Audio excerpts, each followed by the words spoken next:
পড়ার বিষয়ের পক্ষ থেকে বলছি, তোমরা যারা ক্লাস 12-এ পড়ছো অথবা 4th সেমিস্টারে পড়ছো এবং তোমাদের যাদের রাষ্ট্রবিজ্ঞান আছে তাদের জন্য আমরা পড়ার বিষয়ের পক্ষ থেকে একটা খুব গুরুত্বপূর্ণ ভিডিও নিয়ে এসেছি। ইতিপূর্বে আমরা তোমাদের জন্য রাষ্ট্রবিজ্ঞানের যে ইউনিট 1টা আছে, দেখতেই পাচ্ছ, সমকালীন বিশ্ব রাজনীতির, তা আন্তর্জাতিক সম্পর্কে মৌলিক ধারণা ও রাজনীতি, তার সব পুরো সাজেশান দিয়ে দেওয়া হয়েছে এবং এই চ্যাপ্টার থেকে যে গুরুত্বপূর্ণ প্রশ্নগুলো আসতে পারে তোমাদের এইবার 1st সেমিস্টারে, যা 12ই ফেব্রুয়ারি 2026 সালে পরীক্ষা হবে এবং তোমাদের রাষ্ট্রবিজ্ঞান পরীক্ষা আছে 20 ফেব্রুয়ারি সকাল 10টা থেকে 12টা পর্যন্ত। এই পর্যন্তই ঠিক আছে, কিন্তু একটু অনিশ্চয়তা দেখা দিয়েছে। কারণটা কি? কারণ তোমরা জানো 2026 সালে পশ্চিমবঙ্গে বিধানসভা নির্বাচন আছে এবং এই বিধানসভার নির্বাচন ফেব্রুয়ারি বা মার্চ মাসে হবার একটা সম্ভাবনা দেখা দিয়েছে। কাজেই তা যদি হয় তাহলে কিন্তু মাধ্যমিক বা উচ্চ মাধ্যমিক পরীক্ষা মিনিমাম 15 থেকে 20 দিন এগোবে। সেই হিসাব মতো যদি তাই হয় তাহলে কিন্তু তোমাদের উচ্চ মাধ্যমিক জানুয়ারির একেবারে শেষ উইকের প্রথম দিক থেকে হওয়ার সম্ভাবনা খুব প্রবল। কাজেই বুঝতেই পারছো পল সায়েন্সে বা রাষ্ট্রবিজ্ঞানে অনেকটা সিলেবাস আছে।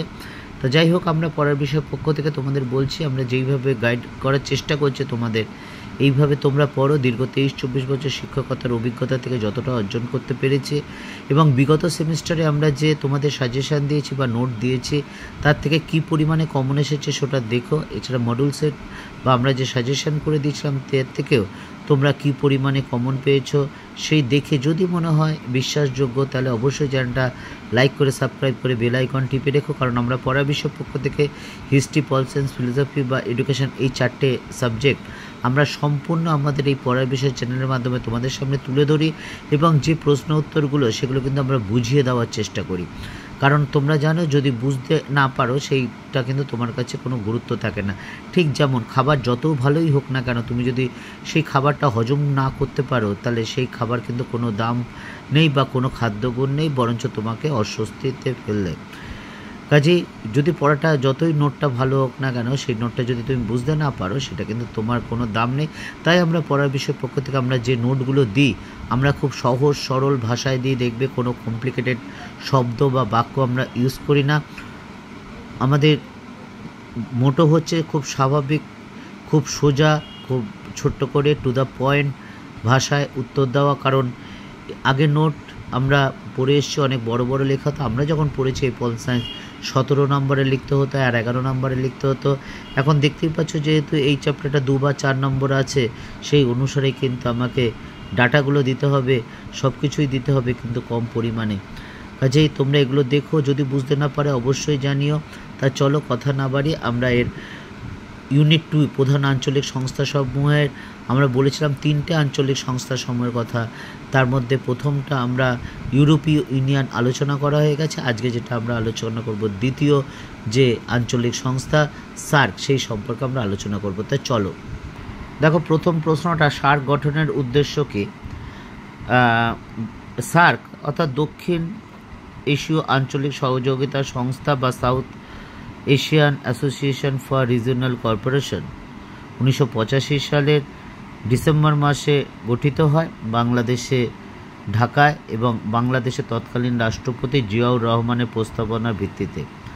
অর্থাৎ 1985 সালের ডিসেম্বর মাসে তৎকালীন বাংলাদেশের রাষ্ট্রপতি তার জিয়াউর রহমান তার প্রস্তাবনা অনুসারে 1985 সালে যে ঢাকায় যে সার্ক গঠিত হয়, সার্ক গঠনের যে উদ্দেশ্যগুলো হলো সেগুলো দেখো। একটা হচ্ছে আঞ্চলিক সহযোগিতা জোরদার করা, যে সদস্য এই অঞ্চলের যে সদস্য রাষ্ট্রগুলি আছে সেই সদস্য রাষ্ট্রগুলির মধ্যে রাজনৈতিক, অর্থনৈতিক, সামাজিক, ধর্মীয়, সংস্কৃতি সব কিছু পারস্পরিক সহযোগিতায় যোগাযোগের মাধ্যমে এগুলো জোরদার করা। দ্বিতীয় পয়েন্টে আঞ্চলিক শান্তি ও স্থিতিশীলতা বজায় রাখা, পারস্পরিক আলাপ আলোচনার মাধ্যমে বা যে কোনো সমস্যার সমাধান করা সম্ভব, তৎকালীন রাষ্ট্রনেতারা বুঝেছিলেন। কাজেই শান্তিপূর্ণ আলাপ আলোচনা বা সমঝোতার মাধ্যমে এই অঞ্চলে একটা শান্তিপূর্ণ বাতাবরণ সৃষ্টি করা যেতে পারে। 3 নম্বর, দারিদ্র্য দূরীকরণ উন্নয়নে সার্কের যে এই সংস্থাটা এর মাধ্যমে দরিদ্র দূরীকরণ, অর্থাৎ এই অঞ্চলের যে দেশগুলি আছে, বর্তমানে এর সদস্য সংখ্যা 7টি রাষ্ট্র। এই 7টি রাষ্ট্রে যারা দরিদ্র আছেন তাদের জন্য বিভিন্ন প্রকল্প গ্রহণ করা, যাতে তাদের অর্থনৈতিকভাবে কিছুটা দৃঢ় হতে পারে, অর্থনৈতিক দারিদ্রতা কিছুটা হলেও দূর হতে পারে। এবং লাস্টের পয়েন্টটা দেখতেই পাচ্ছ, বিজ্ঞান ও প্রযুক্তির সহযোগিতা। বিজ্ঞান গবেষণা প্রযুক্তির গবেষণার ক্ষেত্রে পারস্পরিক সহযোগিতা দরকার হয়। বৈজ্ঞানিকদের আদান প্রদান বা তাদের মাধ্যমে অন্য দেশের যাতে উন্নতি হয়, সেটা পারস্পরিক আলাপ আলোচনার মাধ্যমে কিন্তু এই অঞ্চলের দেশগুলি উন্নত সাধন করা। দেখো, এই প্রশ্নগুলো 2 বা 4 আছে। 2 হলে 2 পয়েন্ট লিখবে, 4 হলে 4 পয়েন্ট লিখবে। কাজে বুঝতে পারছি 4টে পয়েন্ট করে লিখেছি, 2 নম্বর আসলে 4টে পয়েন্ট লিখবে, এরকম তো ব্যাপার না। আবার আলাদা করে লিখবো 2 একবার, 4 একবার, আমরা সেটার জন্য আমরা ঠিক করেছি, আমরা একসাথেই লিখেছি। তোমরা বুঝতেও পেরেছো অবশ্য। দেখো, পরের কোশ্চেনটা, সার্ক গঠনে ভারতের অবদান। 1985 সালে যে সার্ক গঠিত হয়েছিল, এই সার্ক উদ্যোগে ভারতের কিন্তু বিশেষ অবদান আছে। যেমন এই যে সার্কের যে উন্নয়ন তহবিলের টাকা, সেই উন্নয়ন তহবিলের একটা বিরাট পরিমাণ টাকা কিন্তু ভারত দিয়ে থাকে। এবং 2 নম্বর, ভারতের নেতৃত্বে সার্ক রিজিওনাল ফুড ব্যাংক তৈরি হয়েছে, যেখানে দুর্যোগ বা ক্ষতিগ্রস্ত বা বন্যা, দুর্ভিক্ষ বা খাদ্য সংকটে যে সকল দেশগুলি হতে পারে বা কোনো অঞ্চলে দেখা দিলে সেখান থেকে কিন্তু সহায়তা দেয়। 3 নম্বরে, দুর্যোগ মোকাবিলার সহায়তায় ভারতের প্রত্যক্ষ সহায়তায় সার্ক এই দুর্যোগ দেখা দিলে সেখানে কিন্তু সহায়তার জন্য এগিয়ে আসে। যেমন আমাদের এখানে একটা উদাহরণ দেওয়া হয়েছে, 2015 সালে নেপালে ভূমিকম্পে যে ভয়াবহ ক্ষতি হয়েছিল ওই অঞ্চলে, সেখানে ভারতের মানবিক সহায়তা বা উদ্ধারের কাজে কিন্তু বিশেষ তৎপরতা দেখায়।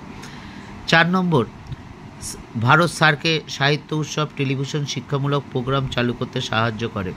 অর্থাৎ এই সার্কের সাহিত্য উৎসব বা শিক্ষামূলক উৎসবের মাধ্যমে বা অনুষ্ঠানের মাধ্যমে এই অঞ্চলের মানুষদের কিন্তু বিভিন্ন দিক দিয়ে উন্নতি হয়। সাহিত্যের সংস্কৃতি একটা নতুন মাত্রা পায়, প্লাস শিক্ষামূলক প্রোগ্রামের ফলে এই অঞ্চলের মানুষরা সার্বিকভাবে উন্নতি হয়। পরেরটা দেখো, সার্কের একটি সামাজিক প্রকল্পের নাম লেখো। কোন ভাষায় দাপ্তরিক কাজকর্ম হয়? 2000 সালে ইসলামাবাদে সার্কের 12তম শীর্ষ সম্মেলনে একটি গুরুত্বপূর্ণ সামাজিক প্রকল্প হলো সার্ক সামাজিক সনদ। এই সার্ক সামাজিক সনদের কী উদ্দেশ্য ছিল?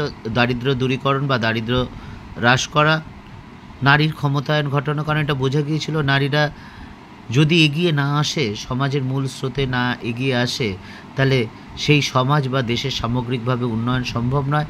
কাজে কোনো রাষ্ট্রের বা দেশের সামগ্রিক উন্নতি ঘটাতে হলে সেই দেশের নারীদের অগ্রগতি কিন্তু অবশ্যই করাতে হবে, তাদের শিক্ষিত করতে হবে, তাদের উন্নত করতে হবে। তৃতীয়ত, শিশুর অধিকার নিশ্চিতকরণ। অনেক দরিদ্র দেশে দেখা যায় বা মানুষ দারিদ্রতার কারণে শিশুরা তারা পড়াশোনা শিখতে পারে না, তারা ছোটোবেলা থেকে শ্রমে বা শিশু শ্রমিকে পরিণত হয়। তা যাতে না হয়, শিশুদের যে অধিকার, স্বাভাবিক অধিকার, পড়াশোনার অধিকার, খেলার অধিকার, অর্থাৎ শৈশবের যে অধিকারগুলো, সেই অধিকারগুলো তারা যাতে পায়, সেটা বিশেষভাবে লক্ষ্য রাখা হয়। 4 নম্বর, এর ফলে দক্ষিণ এশিয়ার জনগণের জীবনযাত্রা মান এবং সামাজিক উন্নয়ন সব দিক দিয়েই অনেক কিছু না হলে অনেকটাই হয়েছিল, এটা বলা যায়। সার্কের প্রশাসনিক কাজকর্ম বা আনুষ্ঠানিক কাজকর্ম ইংরেজি ভাষায় পরিচালিত হয়।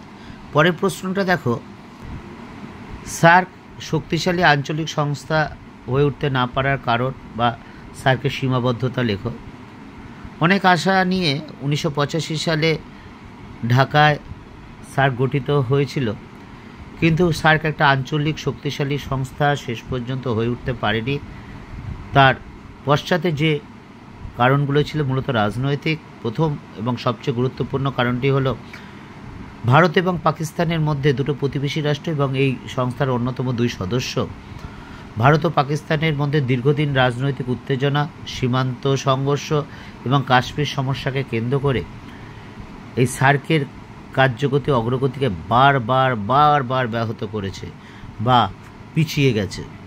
2 নম্বর, সার্কের নিয়ম অনুযায়ী কোনো দ্বিপাক্ষিক বিষয় সার্কের ফোরামে আলোচিত হতে পারে না।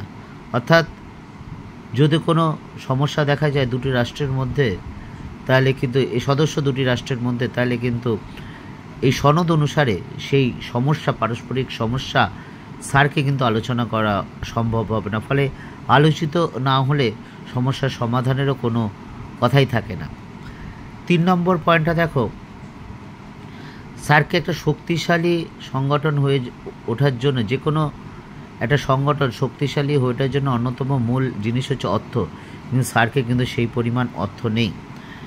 4 নম্বর, সার্কের যে সদস্য রাষ্ট্র, যে 5টা সদস্য রাষ্ট্র হচ্ছে ভারত, পাকিস্তান, বাংলাদেশ, নেপাল, ভুটান, মায়ানমার, আফগানিস্তান, এই যে 7টি রাষ্ট্র আছে, এই রাষ্ট্রগুলোর মধ্যে পারস্পরিক সুসম্পর্ক নেই বা বোঝাপড়া নেই বা রাজনৈতিক সদিচ্ছার অভাব এই সার্ককে একটা কিন্তু শক্তিশালী আঞ্চলিক সংস্থা হয়ে উঠতে দেয়নি। পরের প্রশ্নটা দেখো, সার্কে একটি সফল সংস্থা আলোচনা করো। আমরা দেখেছি 1985 সালে দক্ষিণ এশীয় আঞ্চলিক সহযোগিতা সংস্থা বা সার্ক 1985 সালে তা পাকিস্তানের তৎকালীন রাষ্ট্রপতির প্রস্তাবনায় গঠিত হয়, যার মূল উদ্দেশ্য ছিল পারস্পরিক সহযোগিতা, পারস্পরিক উন্নয়ন, একসাথে উন্নয়ন, শান্তি বজায় রাখা। কিন্তু দীর্ঘ বছর পর, অর্থাৎ প্রায় 40 বছর অতিক্রান্ত হয়েছে, এই 40 বছর অতিক্রান্ত হওয়ার পর সার্কের কার্যাবলীর মূল্যায়ন করলে দেখা যায় যে কিছু ক্ষেত্রে সার্ক সাফল্য লাভ করেছিল, কিন্তু অনেক ক্ষেত্রেই ব্যর্থ হয়েছিল। যেমন আঞ্চলিক সহযোগিতা বৃদ্ধি, শিক্ষা, স্বাস্থ্য, কৃষি, বিজ্ঞান ও প্রযুক্তি। অর্থাৎ এবার প্রযুক্তি ক্ষেত্রে সদস্য রাষ্ট্রগুলোর সহযোগিতায় পরিবেশ সৃষ্টি হয়েছে। 2 নম্বর দেখো, সার্ক এই দারিদ্র্য দূরীকরণে বিশেষ উদ্যোগ গ্রহণ করেছে, আমরা পূর্বেও আলোচনা করে দিয়েছি। সাংস্কৃতিক ও জনগণের যোগাযোগ, খেলাধুলা, এই যে কদিন আগে সার্ক ক্রিকেট খেলা হলো, তোমরা দেখেছো, যেটা একটা বিতর্কের ঝড় বয়ে গিয়েছিল। সাংস্কৃতিক ও জনগণের যোগাযোগ, তারপর হচ্ছে 4 হচ্ছে সার্ক বিশ্ববিদ্যালয় উন্নয়ন তহবিল। সার্কের যে বিশ্ববিদ্যালয় আছে নয়াদিল্লিতে এবং সার্ক ডেভেলপমেন্ট ফান্ড প্রতিষ্ঠার মাধ্যমে এই আঞ্চলিক উন্নয়নে বিশেষ ভূমিকা নিয়েছে। কাজেই উপরোক্ত আলোচনা থেকে বলা যায় যে কিছু ক্ষেত্রে সাফল্য অর্জন করলেও পারস্পরিক দ্বন্দ্ব, অবিশ্বাস, অর্থনৈতিক অসহযোগিতা প্রভৃতি কারণে কিন্তু সার্ক অনেকাংশে ব্যর্থ হয়েছিল। তবে ভবিষ্যতে যদি পারস্পরিক আলাপ আলোচনা, আস্থা বৃদ্ধি করা সম্ভব হয়, সহযোগিতা সক্রিয়ভাবে সহযোগিতা লক্ষ্য করা যায়, তাহলে সার্ক কিন্তু একটা শক্তিশালী আঞ্চলিক সংস্থা গড়ে হয়ে উঠতে পারে। এই কোশ্চেনটা খুব গুরুত্বপূর্ণ। ভারত পাকিস্তান দ্বন্দ্ব সার্কের কার্যকারিতাকে কীভাবে প্রভাবিত করেছে? আমরা দেখেছি 1985 সালে বাংলাদেশের রাজধানী ঢাকায় তৎকালীন বাংলাদেশের রাষ্ট্রপতি নেতৃত্বে যে সার্ক গঠিত হয়, এই সার্কের যে বর্তমানে যে 7টি রাষ্ট্র আছে, তার মধ্যে অন্যতম 2টি বৃহৎ রাষ্ট্র ভারত ও পাকিস্তান। এই ভারত ও পাকিস্তানের মধ্যে পারস্পরিক রাজনৈতিক বিরোধ, কাশ্মীর সমস্যা প্রভৃতিকে কেন্দ্র করে নানা সমস্যার সম্মুখীন হতে হয়েছে। প্রথমত এবার কী সমস্যা উভয়ের মধ্যে?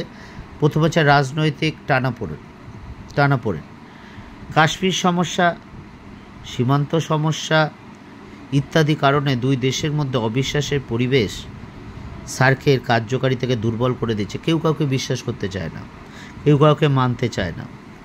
2 নম্বর, সার্কের শীর্ষ সম্মেলনে বিলম্ব।